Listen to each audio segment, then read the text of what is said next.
तुम्ही पाहत आहात MCN न्यूज मराठी। यवतमाळ जिल्ह्याच्या राळेगाव तालुक्यातील भाब येथील शेतकरी राजू बापूराव चुड्डुके वय 49 वर्षे यांनी कर्जमाफीच्या यादीत नाव नसल्याच्या नैराश्यातून विष प्राशन करून आत्महत्या केल्याची दुर्दैवी घटना 25 जुलैच्या रात्री घडली।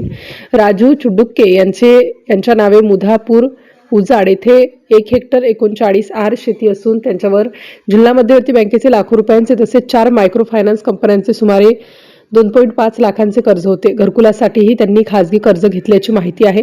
कर्जमाफीच्या यादीत नाव येईल या अपेक्षेने ते राळेगाव येथील मध्यवर्ती बँकेत गेले होते, मात्र यादीत नाव नसल्याचे दिसताच ते निराश झाले। घरी परतल्यानंतर रात्री त्यांनी विष प्राशन केलं। कुटुंबियांनी त्यांना तातडीने ग्रामीण रुग्णालयात दाखल केले, मात्र उपचारादरम्यान त्यांचा मृत्यू झाला। त्यांच्या पश्चात 2 लहान मुले, पत्नी असा परिवार आहे। या घटनेमुळे परिसरात हळहळ व्यक्त होत असून कर्जबाजारी शेतकऱ्यांच्या प्रश्नांकडे गांभीर्याने लक्ष देण्याची मागणी होत आहे। MCN न्यूज मराठीकरिता सचिन पत्रकार, यवतमाळ। काही नाही, हे बाहेरचं गट्ट्याचं लोन होतं, बाबाकडे खूप लोन काढलं होतं आणि काही त्याच्यासाठी पण होतं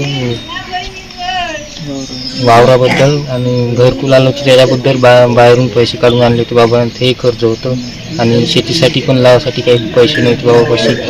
आणि त्या दिवशी